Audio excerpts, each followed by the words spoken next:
कभी नंबर 2 की हैसियत थी। पिछले चुनाव में अलग हुए तो प्रगतिशील समाजवादी पार्टी बना ली। 5 साल तक अपनी पार्टी चलाई।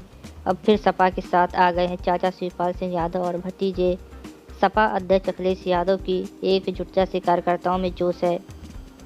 इसका चुनाव में क्या लाभ होगा यह तो वक्त ही बताएगा। बहरहाल शिवपाल का कहना है कि उनका एक ही मकसद है, भाजपा को सत्ता से बेदखल कर अखिलेश को मुख्यमंत्री बनाना। वह कहते हैं कि लंबे संघर्ष के बाद प्रदेश में समाजवाद स्थापित हुआ है। अगर भाजपा ने प्रदेश को उस मोड़ पर ला खड़ा किया जहां वो 50 साल पहले था। चुनावी समर में संभावनाओं को लेकर चंद्रभान यादव ने शिवपाल से खास बातचीत की है। सवाल है, चर्चा थी कि आप भाजपा के साथ चले जा सकते हैं मगर सपा से गठबंधन हो गया। शिवपाल सिंह यादव ने जवाब दिया, हमारा पूरा जीवन भाजपा के विरोध में बीता है। वो सत्ता में रहे तो वर्षों तक संघर्ष निरर्थक हो जाएगा। उसकी फांसीवादी और सांप्रदायिक नीति से समाज का नुकसान हुआ है। वह समाज को जोड़ने के बजाय जाति धर्म में उलझकर तोड़ने में षड्यंत्र रचती है। हम लोहिया के सिपाही हैं, उसकी हर चाल को नाकाम करेंगे। सपा ही भाजपा को रोकने की स्थिति में है। हमारे साथ होने से उनकी स्थिति पहले से कहीं ज़्यादा मजबूत हुई है। चुनाव में भाजपा का कनान तंबू उखाड़ना तय है।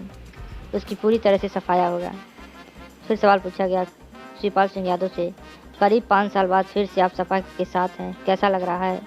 एकजुटता की बात कैसी बनी? दिल से खुश हूँ, पूरा परिवार और सभी रिश्तेदार खुश हैं। सियासी बात को अलग कर दे तो मैं कभी नहीं चाहता था कि अखिलेश हमसे दूर रहे। नेताजी की सियासी व्यवस्था से अखिलेश की हर स्तर पर मैंने देख रेख की है। मेरी पत्नी ने कभी आदित्य और अखिलेश में अंतर नहीं किया। अलग हुए तो यह बात हर वक्त कटोती रहती थी कि हम सब एक हैं। नेता के चेहरे पर खुशी साफ दिखती है। जहाँ तक एक साथ आने की बात है तो इस लंबे समय से बातचीत चल रही थी। पारिवारिक कार्यक्रम में मुलाकात के दौरान अखिलेश ने घर आने की बात कही थी। वह आए और बातचीत की। उनकी इस पहल ने सारे मलाल खत्म कर दिए।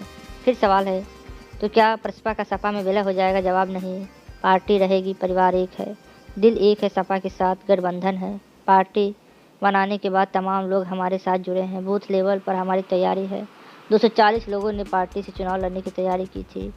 इसमें 170 मजबूत स्थिति में थे। वे चुनावी मैदान में बेहतर प्रदर्शन करने को तैयार है, लेकिन भाजपा को हराने के लिए सपा के साथ गठबंधन किया है। अगला सवाल पूछा गया शिवपाल सिंह यादव से, कितनी सीटों पर आप चुनाव लड़ेंगे? जवाब, अखिलेश को हमने अपनी सूची दे दी है। यह भी कहा है कि अपने स्तर पर सर्वे करा ले।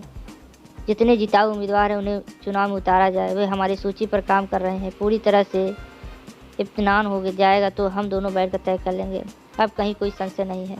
अगला सवाल, आप कहां से लड़ेंगे और आदित्य यादव कहां से? जवाब, सपा अध्यक्ष जहां से कहें लड़ने को तैयार हो। जहां तक आदित्य की बात है तो यह अखिलेश पर निर्भर करेगा। वह चुनाव लड़ाना चाहते हैं तो आदित्य लड़ेगा, अन्यथा आगे देखा जाएगा।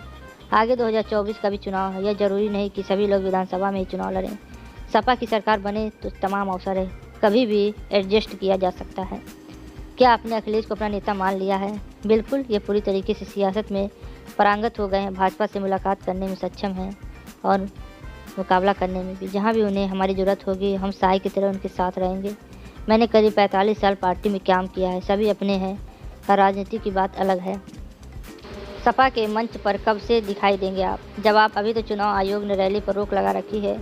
अनुमति मिली तो हर उम्मीदवार की रैली करेंगे। अखिलेश के साथ भी जाएंगे और अकेले भी। जहां भी पार्टी को ज़रूरत होगी वहां चुनाव प्रचार के लिए हम जरूर जाएंगे।